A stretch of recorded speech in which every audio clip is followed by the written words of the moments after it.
Welcome back to another game of Essen, and we have Splashcat versus Crushcastles. Splashcat is on very big red, as they call the deck. It's sort of like a mono red ramp deck. Well, it's ramp, except you're kind of ramping with rituals instead of permanent mana. But you're looking to ramp into a 6-drop on an early turn. And Splashcat draws Weeping Lotus, which is one of the best cards in their deck, so they're definitely going to keep this hand. Although the hand has a bit too many lands, probably, for their liking.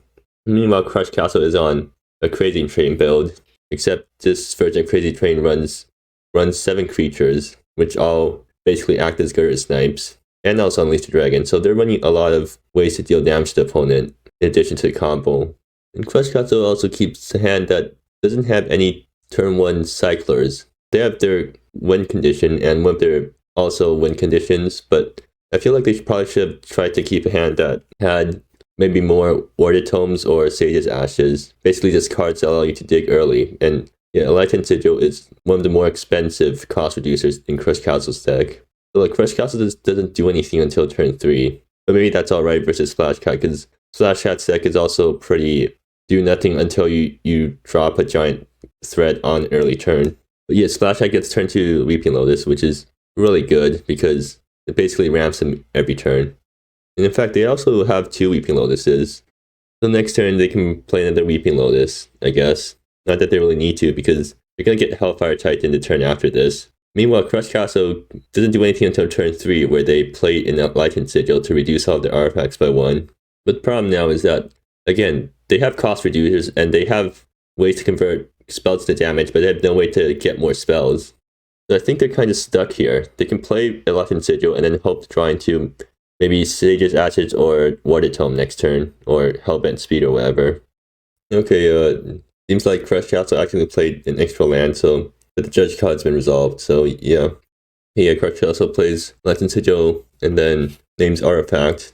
So Splashcat gets to untap with access to 4 mana, but they draw another land, so slightly unfortunate, but they have a Hellfire Titan lineup next turn. Although Hellfire Titan isn't as good when you don't have anything in your graveyard to exile.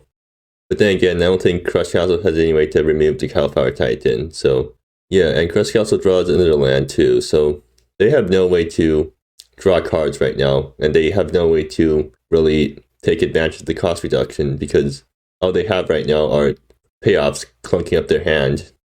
I think they probably just play Architect of Calamity and just pass, and then hope to draw into something that allows them to draw into more cards next turn. And Splashcat untaps with enough mana to cast Hellfire Titan. They do draw another land though, so slightly unfortunate. Splashcat is going to cycle out their lowest petals to Hellfire Titan first, I guess, in case they hit a land off of it, because that way they can play the land. And they hit the Flames Approach, which is pretty nice. At least it's not a land. So Weeping Lotuses makes more Lotus Petals. And let's see what Crush Castle draws. Another land. Yeah, that's not good. They can play Enlightened Sigil and shoot Splashcat for 2, but that's basically all they can do this turn. I think they probably just... Oh no, they can still get back into the game if they draw some ways to draw more cards, because they have 2 Enlightened Sigils in play, so artifacts are being reduced by 2 mana. And that actually makes a bunch of Crush Castle's cards free. Like if 2 Sage's Ashes are on top of Crush Castle's deck right now, then they win next turn, because they can draw Sage's Ashes, play it, draw the other Sage's Ashes, and then infinitely loop them for free, and Architect ping Splashcat down to 0 life. So Splashcat is going to fetch now, and they draw, yeah, another land. A bit unfortunate, but Splashcat can't really complain since they have Hellfire Titan in play right now, and they can cast Flames Approach from exile, probably killing the Architect, turn off Crush Castle's win from drawing 2 Sage's Ashes. Now Hellfire Titan can attack and exile the Flames Approach that's in the yard and let Splashcat recast it. And Splashcat flips another Flames Approach. Wow, that's pretty hilarious, actually. The thing, Splashcat is just going to barrage Crush Castles with a bunch of burn spells. They probably will sack those spells here to cast or double cast Flames Approach this turn. Or no, they're going to stockpile the lowest petals, which makes sense. There's not really a point in casting Flames Approach now. The Glistening Chalice, unfortunately, not what Crush Castle needed. They drew all cost reducers and all payoffs no engine pieces. And Crush Castle just concedes.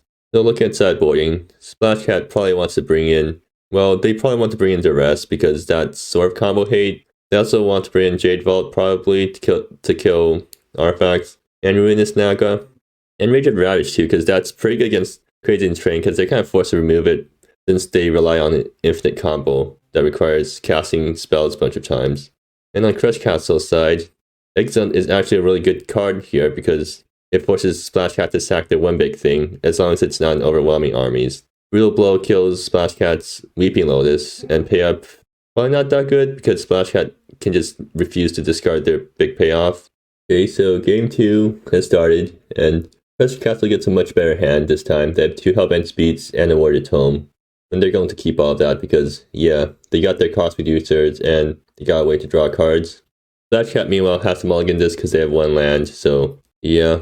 And then mulligan's the hand that is probably still alright. They're going to keep this. They can turn 3 Tunu off the Weeping Lotus, and then bottom Brazen Sacrilege. The rest is probably going to have to be cast off the Treasure, or the Lotus Petal off the Weeping Lotus, but that should be fine. And Tunu can ramp into big Bloodstained Calamity.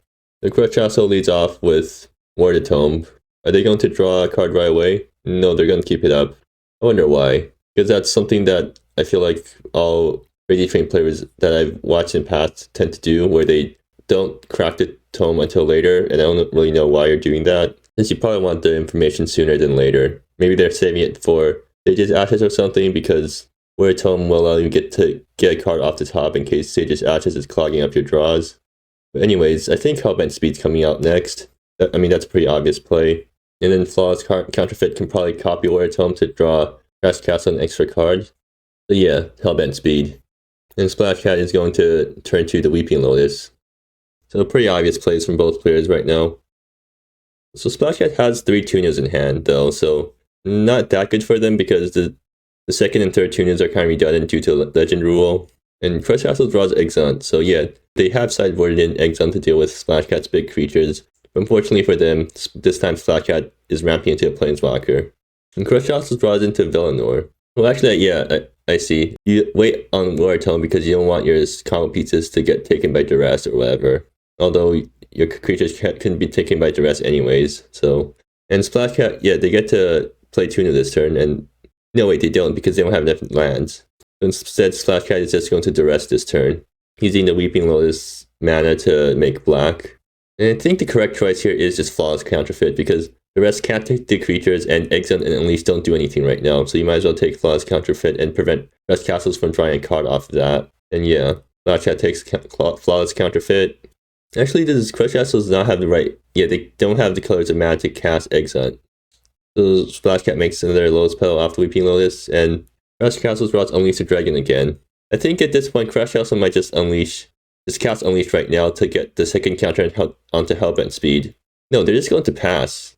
I feel like that's a mistake because they don't have the right colors of mana to cast Exeunt, and they really want to get the second counter onto Hellbent Speed so that they can actually start casting their spells if they try anything.